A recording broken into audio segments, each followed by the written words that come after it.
Bom dia pra você que tá chegando comigo, amigos do canal Gol TV, tá tudo bem? Tá tudo tranquilo? Como é que vocês estão? Dormiram bem, né?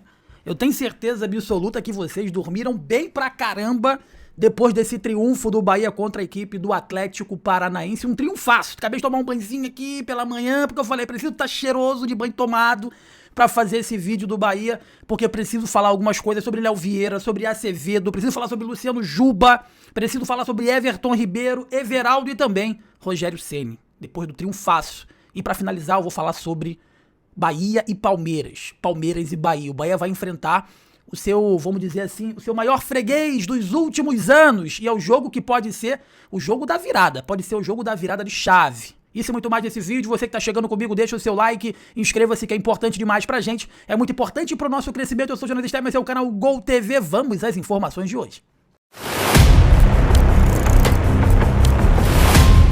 Meus amigos, vamos lá, a parada é o seguinte, triunfaço do Bahia ontem contra a equipe do Atlético Paranaense.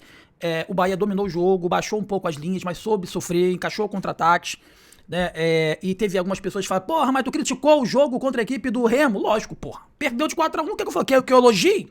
4-1? Evidentemente, tem que criticar a derrota, né? Até pra melhorar. E os vídeos gente, os vídeos chegam, vou ler eles lá, os vídeos chegam. E aí, mas só que no jogo contra o Remo, teve algumas nuances que eu vou trazer aqui pra vocês, que é a seguinte questão, né? Você lembra como é que foi o jogo? Você lembra como é que bateu ali nos 35 minutos do primeiro tempo? Quem tava amassando no jogo era o Bahia, pô. Era o Bahia. Só que o Bahia tem, né, ou tinha, porque no jogo de ontem não teve isso, a síndrome do tô na frente. Como assim? Tá 0-0, o Bahia tá jogando, tá amassando e tá partindo pra cima, 1-0 o Bahia para de jogar. O Rogério Ceni vem batendo já nessa tecla constantemente nas coletivas. Porra, o time para de jogar. E eu não falo pro time parar de jogar. Só que o Bahia fez 2-0 contra o Atlético, e aí recuou um pouco mais as linhas, os contra-ataques estavam sendo encaixados, né? Mas eu quero falar do passo a passo desse jogo. Quero iniciar falando sobre o Léo Vieira. Cara, o Léo Vieira fez uma grande defesa? Fez uma defesa que salvou o Bahia de um gol? Não. Teve um susto ali, né? Ele não foi muito exigido, mas teve o susto que a bola pegou na trave. Mas tem algo no Léo Vieira que a gente não consegue ver no João Paulo, longe disso, né? O Rogério Ceni foi muito educado com o João Paulo lá na coletiva, falou da meritocracia, que ele ficou na dúvida, porque o João Paulo tá mais tempo, né? Mas que optou pelo Léo Vieira, porque o Léo Vieira tem mais ritmo de jogo. Ele sabia que se desse errado ele ia tomar muita porrada, ia mesmo, mas deu muito certo. Mas voltando a falar, o Léo Vieira ele tem algo que o João Paulo não tem, além de ritmo, né? E que o próprio Ronaldo não tem. Ele passa confiança. Gente, não tô sendo hipócrita, juro pra vocês. Eu não conhecia o Léo Vieira. Nunca tinha ouvido falar nele. Eu não acompanho a Chapecoense. O Léo Vieira, ele passou por times medianos a pequenos. Mas o Léo Vieira, ele passa uma áurea. Cara, tu sentiu isso também? Se você sentiu, deixa nos comentários pra eu não achar que eu tô maluco. O Léo Vieira, ele passa uma áurea de que, porra, confia em mim que eu tô aqui. Sabe? Que eu não sinto no Ronaldo, por exemplo. Que eu não sinto no João Paulo. Que eu não sinto, que eu não sentia no Marcos Felipe, no Adriel, Danilo Fernandes um pouco. Mas o Léo Vieira passa essa sensação de joga que eu tô aqui, pô. E a postura dele era de um jogador que parecia que tá no Bahia há muito tempo. Ele tava coordenando, ajustando, orientando a linha defensiva. Ele chegou ontem no Bahia. E admito que, assim como você, torcedor, eu também falei, porra, tu vai trazer o cara que tava na Chapecoense. Lógico, evidentemente, é início, muita coisa vai acontecer, ele vai errar, né? Mas eu fiquei com essa sensação de que a defesa estava mais segura, ele sai bem do gol, reposição de bola muito mais rápida, ele tem uma postura, uma envergadura, saiu com os pés quando precisou de forma qualificada. Então, assim, a primeira sensação que eu tive foi de, porra, o time tá seguro, né? Falando sobre a linha defensiva, né? A linha defensiva, quando foi exigida, foi muito bem. O Azevedo, pra mim, se transformou num lateral. Se demole hoje, ele é titular no lugar do Gilberto, é titular no lugar do Roman Gomes. E ele deu uma chegadinha no Viveiros ainda, tá? Porque o Viveiros, durante a semana, soltou uma foto da época que ele estava jogando no Atlético Nacional e deu uma sacaneada no Bahia. E aí falta esse jogador vagabundo, às vezes, aí no time é vagabundo no bom sentido. O jogador que fala assim, dá uma chegadinha e fala, irmão, ó, aqui não, aqui é a Bahia, pô. Não vem querer sacanear a gente aqui, não. E ele deu essa chegadinha aí no Viveiros. Poucos entenderam, mas ele chegou, pum, deu uma olhadinha e falou assim, e aí, fala agora. Mais ou menos isso, né? Bom jogador Viveiros. Inclusive, já, porra, vários vídeos eu trouxe o Viveiros aqui como sugestão de atacante aí pro Bahia, né? Mas não se criou na zaga do Bahia. David Duarte colocou ele no bolso. Ramos Mingo jogou muito bem. E eu preciso falar do Luciano Juba. Eu tento explicar, eu tento arrumar justificativas que não sejam aquilo que eu penso e que eu acho, que eu não vou falar o que eu acho na plenitude, porque eu não quero perder dinheiro em processo e com advogado. Mas eu acho um absurdo e me deixa extremamente triste o Luciano Juba não ir pra Copa. E o Alexandro, que não consegue jogar um jogo inteiro, que o Douglas Santos, não sei o que tá fazendo no Zenit, o Zenit que não joga a Europa League, não joga a Champions League, não joga nada, só fica na Rússia, não agrega em nada, não ataca bem, não defende bem, faz feijão com arroz, vai ter oportunidade de jogar uma Copa do Mundo. O Luciano Juba aqui ralando pra cacete, fazendo gol toda a rodada, sendo o principal lateral do futebol brasileiro. Não foi lembrado na última convocação e provavelmente deve estar fora da Copa. Triste, né? Porque sequer ele teve uma chance de mostrar dentro de campo, jogando pro Ancelotti que tinha condições. Foi convocado para passear e nesse período de treinos, né, de data FIFA, ele foi o único jogador convocado que não teve oportunidade, tirando o goleiro, né? Que não teve oportunidade de entrar em campo. E hoje ele cara, a gente pode falar o seguinte, não existe hoje um brasileiro, eu não digo um jogador do futebol brasileiro, eu digo não existe um brasileiro no mundo que jogue na posição de lateral esquerdo que esteja jogando mais do que o Luciano Juba. Não tem. Não tem. E não convocar o Luciano Juba é um crime. Eu não quero falar o que eu acho, você já deve estar até entendendo o que eu quero falar com isso, para não ser leviano, para acusar algo ou alguém de algo que eu não posso provar, mas porra, meritocracia não é. Ah, beleza, o Alexandre é de confiança, porque eu conheço ele, o cacete A4, tá, e o Douglas Santos, o que ele fez da vida pra ser convocado aí pra seleção? Decepcionante, triste. Deve ser muito ruim tu jogar pra cacete, tu fazer gol e tu falar, porra, irmão, não vou por conta desses caras aí. Deve ser bem desmotivador, né, desmotivante ou desmotivador, né, os dois, eu não sei se os dois estão certos. Mas enfim, eu fico bem chateado, cara, porque eu tô acompanhando o processo, cara.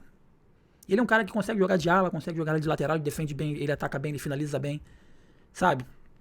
Se de repente ele estivesse jogando no Brighton, né? Se de repente ele estivesse jogando no Southampton, no North Forest, times merdas da Inglaterra, ou se não, digo nem Flamengo e Palmeiras, mas jogando no Cruzeiro, no Grêmio, no Inter, de repente ele estava convocado. E eu achei que isso ia acabar, mas uma hora vai acabar, que a gente vai meter ele a porrada aqui até isso acabar. Até isso acabar.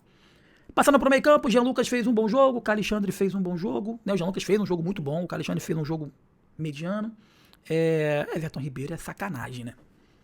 Everton Ribeiro é sacanagem. Pra não falar um palavrão mais grave, o Everton Ribeiro é brincadeira, ele é sacanagem o que ele joga. É outro jogador. Quando o Ancelotti senta pra poder falar que tá levando o Danilo, por exemplo, o lateral do Flamengo, por conta de liderança e tudo mais, e quando ele fala que não vai levar o Neymar por conta de condição física, o Everton Ribeiro tem liderança e tem condição física. Não existe nenhum jogador nessa seleção que foi convocada nessa última data física que jogue mais no meio campo como o Everton Ribeiro, que é mais técnico.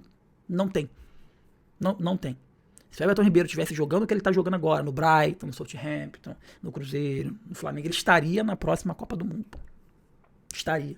Isso que me deixa puto da vida, né? Kiko Oliveira, mais um jogo, mais uma partida espetacular, né? O cara briga por todas as bolas, é veloz, joga na direita, joga na esquerda, grata surpresa. E Cadu Santoro, tá demorando muito, hein? Solta o escorpião do bolso, já compra o cara em definitivo, porque o cara que entrou no lugar dele, o Ademir, meu Deus do céu, tava tropeçando na própria perna. Tropeçando na própria perna. Então, porra, não pode dar esse mole. Se é pra comprar, compra logo, né? Eric Pulga tá voltando também a ser aquele Eric Pulga, né? Não é aquele cara que chegou, que encantou todo mundo ainda, mas tá voltando a jogar um bom futebol. E o Everaldo. O Everaldo é isso aí, Senna. O Everaldo não é pra jogar de ponta, não é pra jogar de 10, não é pra jogar de volante, não é pra jogar no gol. O Everaldo é pra jogar ali, na área. Ele é um aproveitador de oportunidade. Pingou, dominou, chutou. Não é pra pegar ele, pra ele ter que sair, pra armar a jogada, pra buscar a jogada, pra arrancar igual queriam que ele fizesse no Fluminense. Ele não é isso. Ele não é isso. Ele é o cara que tem que estar ali. Ele não tem que pensar muito. Apesar dele ser um jogador que eu considero muito inteligente, já entrevistei ele, mas ele não tem que pensar muito. Ele vai dominar, chutar e sair pra comemorar. Ponto. E pela atuação que ele fez contra o Remo, foi um gol dessa forma, aproveitando a oportunidade. O jogo de hoje, novamente, e a atuação que vinha acontecendo com o William José, eu acho que, para a próxima partida contra o Palmeiras, não sei se o William José vai ser titular, não. Porque se o Everaldo tá entregando gol, mais mobilidade, briga, e o William José não tá entregando, nada mais justo do que o Everaldo iniciar o jogo. O que eu acho. É o que eu acho. Até porque o William José tá voltando de contusão, né? Falar do Rogério Ceni, eu acho que o Rogério Ceni tá evoluindo, tá, rapaziada? Tá evoluindo, tá crescendo. Uma coisa que me irritava muito nele era o time das trocas, da análise do jogo. Eu achava que ele tinha uma visão de jogo totalmente errada. E eu tô percebendo que as substituições estão entrando no momento certo. Evidentemente, o Ademir, quando entra, pra fazer o que ele sabe fazer de melhor, que é correr e driblar, ele não tá conseguindo, tá tropeçando. Então, assim, não passa pelo treinador. As coletivas dele estão muito assertivas. Ele tá deixando de ser um cientista. Ele tá deixando de ser um Albert Einstein para ser treinador de futebol, propriamente dito, né? Ele tá falando tudo aquilo que a gente tá enxergando, né? Porque às vezes o time não joga porcaria nenhuma, o cara fala assim, não, jogamos muito bem, perdemos por detalhe, né? E no próximo final de semana, teremos o confronto com o grande, né, freguês do Bahia nos últimos anos, que é o Palmeiras. Se tem um time que treme quando enfrenta o Bahia, é o Palmeiras. E aí o Abel Ferreira já deve estar nervoso, você viu na capa a cara dele de nervoso. Ao invés de estar treinando o time, como é que eu vou marcar o Everton Ribeiro, o Luciano Juba e como é que eu faço? Ele deve estar assim, qual a desculpa que eu vou dar? Já falei da grama, agora eu vou falar do vento, do estádio, tá calor, tá frio, né? Já deve estar buscando, porque o Palmeiras não perde. O Palmeiras é sempre prejudicado. Arbitragem, VAR, sistema. Então já deve estar preparando um choro, uma justificativa hipócrita o Abel Ferreira. Hipócrita. E o Rogério Ceni deu um banho nele naquela coletiva falando o seguinte, né? Não sei que ele reclamou da grama, ele só joga pelo alto. E esse jogo é jogo pra lotar. É jogo pra 50 mil espectadores, porque é o jogo da virada de chave. Uma coisa que o Rodrigo falou, que é muito importante eu falar aqui também, o Palmeiras tem Libertadores, tem Copa do Brasil, tem Campeonato Brasileiro, já jogou o estadual, o Bahia só tem Copa do Brasil e Brasileiro. Então, esses times vão oscilar por conta da Libertadores, da Sul-Americana, e o Bahia tem que aproveitar, igual o Mirassol fez ano passado. O Mirassol tá fazendo um péssimo campeonato agora, porque tá dividindo a atenção. O Bahia não tem que dividir a atenção. Então, assim, é jogo de 6 pontos. É um jogo que o Bahia pode assumir a liderança e travar a subida do Palmeiras. E lembrando que, se eu não me engano, o Bahia tem um jogo a menos ainda. Então, gente, é jogo de festa, é jogo de apoio, e não é jogo pra dar show, é jogo pra conseguir os 3 pontos. Porque depois disso, tem 2 confrontos que eu considero muito difíceis. Contra o Mirassol fora de casa, o Bahia no passado tomou uma porrada de 5, e o jogo contra o Flamengo no Maracanã. E aí são jogos que você pode vencer, mas pode perder também. Então, em casa é importante fazer os pontos, tem feito os pontos, se manter no alto ali da tabela e parar com essa síndrome de protagonismo, né? Se é pra assumir a liderança, vá assumir a liderança. Somos o líder, a gente não vê ninguém. Enquanto o Vitória tá tomando de 3, você tem que entender que a gente tá aqui no alto em cima. Então não é pra ficar com medo. Se tiver que assumir a liderança, assuma essa bendita liderança, porque tem 3 anos que bate ali pra assumir a liderança e fica com medo. Né, meus amigos? Então, ó, torcedor, nem preciso falar disso. No próximo final de semana, se você puder, faça o check-in, vá pra Fonte Nova, esgote os ingressos, porque é jogo de time grande. É jogo de virada de chave, é jogo de campeonato, é jogo de 6 pontos. Esse é o típico jogo que leva um time rumo ao título, né? E digo e repito, vencendo por assumir a liderança, trava o Palmeiras, mostra ainda mais poderio. Então vai ser um jogo muito bom e a gente vai acompanhar tudo aqui na Gol TV. Parabéns pelo triunfo, que continue assim, que continue melhorando, né? E o meu único medo é o segundo turno. Nos últimos anos, segundo turno, o Bahia parou de jogar, mas espero que esse ano seja completamente diferente. Peço pra você que tá comigo, pra deixar o like, hypar o vídeo, é muito importante. Deixa um comentário aí, o que você achou do vídeo, dá uma sugestão de vídeo aqui pra gente, é muito importante, porque o trabalho é feito por vocês e pra vocês. Eu sou o Jonas Stelman, esse é o canal Gol TV, saudações, tamo junto, bom dia, valeu!